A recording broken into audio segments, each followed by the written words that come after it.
Hey everybody, what's going on? Thank y'all for checking out my channel. I really appreciate it. If you haven't already, make sure you leave a like and subscribe. And thank y'all. I just reached 1,000 subscribers this week. This video you're watching is going up on Friday. I hit 1,000 on Monday. So I really appreciate that. That was my goal for this year and I've hit it. So now we're just going to keep rolling, keep moving forward. But I just want to say thank y'all for helping me get to 1,000. And if you haven't already, make sure you leave a like and subscribe.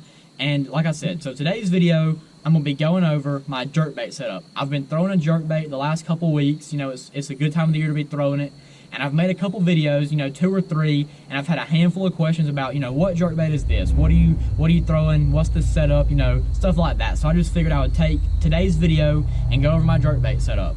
So starting off, my granddad, Pawpaw, that, you know, in half of my videos, he's the one that got me throwing a jerkbait. It's one of his favorite baits. So luckily I've had a really good teacher, somebody that's thrown a jerkbait a ton. One of the first people in his bass club, he told me that started throwing the jerkbait. He won some tournaments on it before anybody else was really throwing it. So he's got some really good insight and a lot of tips that he's told me about throwing a jerkbait. So this isn't a tips and tricks and secret giveaway video. This is just, you know, my setup and the basics of what you need to throw a jerkbait.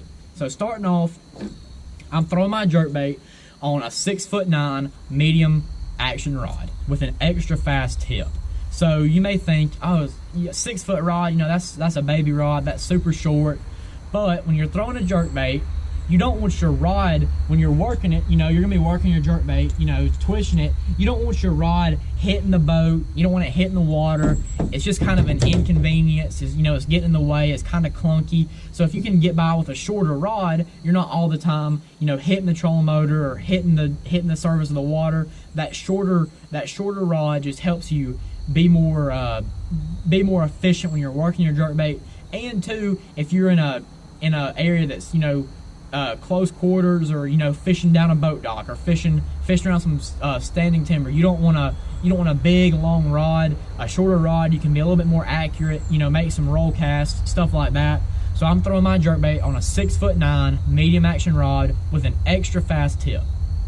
I think that extra fast tip is really key. When you throw that jerkbait out there and you pop the rod a couple times, that tip is just super quick. So it's moving, you know, back and forth super quick. And if you take like a moderate action for a crankbait, it's gonna move more like a slower back and forth, like more limber. That extra fast is just like real quick, like back and forth, like almost like flicking the doorstop behind your bedroom door down there on the wall, that little coil. That's, if you just barely touch it, that's like an extra fast. But if you really pull that doorstop and let it swing back and forth, that's more of your moderate action. So I like that extra fast tip. It, you know, real quick back and forth, and then boom, the rod tip stops. You can pop that jerkbait again. It's moving, then it stops, and you're ready to pop it again. So that 6'9" medium action and that extra fast tip is probably the 2 main things that's most important. After that, it gets pretty simple. So I'm throwing my jerkbait. Right now, I'm throwing it on 12-pound fluorocarbon. And the only reason I'm doing that is because I've had a square bill on this rod all summer, and I throw my square bills on 12-pound fluorocarbon, and I just haven't switched yet. But in the winter time, I really like 10-pound line. I fish a lot of clear water lakes, mainly, you know, a Lake Wedowee, for example, is a pretty clear lake in the wintertime. We don't get much rain in November, December. We get some more towards January and February. So, you know, a super clear lake, the fish might get a little bit finicky, a little bit spooky. So I throw that 10-pound fluorocarbon, and it helps you get a better action and a better twitch out of the jerkbait throwing that 10-pound fluorocarbon. And obviously this is conditional. If you're watching this video and you live at Lake Fork, probably don't throw your jerkbait on 10-pound fluorocarbon. You might go up to 14 or 15 or 16 or 12, you know. It's just situational. And, you know, take for example, if you're up at Carter's Lake or Lake Blue Ridge in North Georgia, these fish see 100,000 jerkbaits throughout the year. You might be throwing your jerkbait on 5-pound fluorocarbon on a spinning rod. You know, it's all situational. But for me, and the part of the country that I'm in and the fishing that I do, I'm throwing, right now it's 12-pound fluorocarbon, but as it gets a little bit cooler, I'm going to switch down to 10-pound fluorocarbon to get the best action out of my jerkbait. And the jerkbait that I throw is just, you know, your standard your standard jerkbait. I'm not sure how long that is, maybe 4 inches long, 3.75 to 4 1/4 inches long. You know, it's just got your standard 3 hooks. I like throwing a deep running jerkbait. I like throwing this style jerkbait. And then you take, for example, like a Lucky Craft pointer. It's a little bit fatter jerkbait, and you can get one that goes a little bit deeper, or your regular pointer. I like to mix it up with my jerkbaits, but for the most part, I'm throwing this style of jerkbait in either the shallow running or the deep running or the extra deep. You know, like take for example like a 110 plus 2. You know, that's a deep running jerkbait. So that's just kind of the jerkbaits that I use, and that too is situational.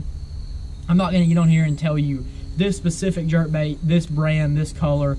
I don't think it matters that much. It does to a certain extent, but if you just have a bait that you're confident in, the main thing I'm talking about in this video is your components. The bait itself isn't as important. The main thing on the bait that's important is good split rings and good hooks. The bait itself doesn't come into play as much. There are certain times where it matters and certain times it doesn't, but for the most part, this video is just going over my bait setup. So like I said, 6'9" medium action rod with an extra fast tip. That way I'm not hitting the water when I'm trying to work the jerkbait. I have 10 to 12 pound fluorocarbon on a 7:2 gear ratio reel. Some people like to throw a high speed reel on a jerkbait. I don't, because I'll get to overworking it. Like that jerkbait will be doing all this and coming out of the water. I get to working it too quick, and so I slow myself down with the reel. But I don't go to a 6-speed gear ratio, because if you have a big fish take it and take off with it, you gotta be able to catch up. Sometimes if you catch a 3-pound spot, he'll hit that jerkbait and run right at the boat. So you gotta be able to catch up to him, or he can jump and spit it. So that, for me, the 7:2 to 1 gear ratio is the perfect speed for me. It keeps me slow. It lets me keep up with the fish if they take it and, you know, run with it. But that's my setup. So thank y'all for watching this video.